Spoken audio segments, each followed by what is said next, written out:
We've probably all heard the acronym for TEAM. Team, together everyone accomplishes more. It's a pretty trite acronym. I didn't make it up. I'm not sorry that I didn't. I don't use it, but yet it makes an important point because that's what a team is all about.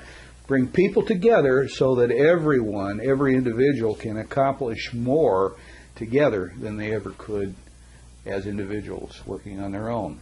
Now, a lot of teams don't function very well, and there's a variety of reasons for that.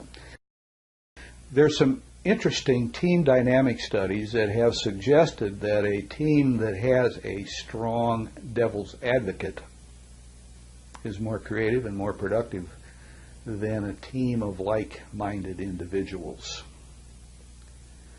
Yet, given an opportunity to use the survivor phrase and vote someone off the island, they'll almost, without exception, vote the devil's advocate off the island. So in other words, for the sake of peace and tranquility, they're willing to carve out the very heart of their success.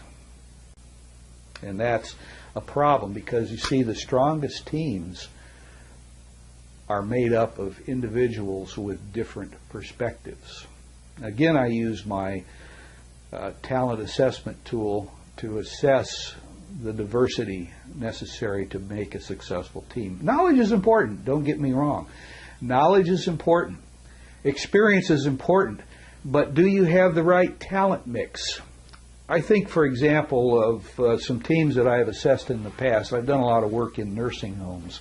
And I can remember, for example, in one nursing home in West Virginia several years ago, we assessed their team, and there wasn't a single person on that team, on that entire management team, that had a captain talent set as their primary driver. And almost everybody had servers. So you know what they were ending up with? They were ending up with tremendous plans. Quality was through the roof. Ideas were creative. Technology was cutting edge. But nothing ever happened because they didn't have anyone on the team driving decisions and driving action. So that's one of the first things that we look at on our team assessment is, do we have people here who are driving the action? Do we have people here who are tending to the needs of the individuals and making sure that what we're doing is comfortable for the individuals and not negatively impacting beyond what might be necessary? Do we have individuals who are structuring things, recording things carefully, causing us to stop a minute, rethink, and make sure we've considered all the options? And then finally, do we have someone who's keeping us on target for mission, on target for quality, and who's serving the needs of others? So our team productivity analysis is first to identify the natural personality-based strengths, make sure that everybody understands and respects the different strengths that each individual has, even the ones that drive them crazy.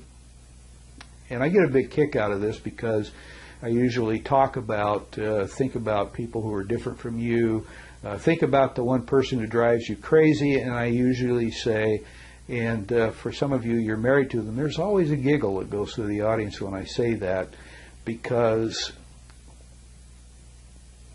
marriages are significantly peopled by opposites, and teams should be too. So the strength of the team is the diversity of the talent base, but it's also the wedge that can drive a team apart. So we assess for the talents. We teach people to respect each other's individual talents. We show individuals on the team where they're coming on too strong sometimes and teach them to back it down. We show others where they need to ratchet things up a little bit. And we teach mutual respect, and we make sure there's balance.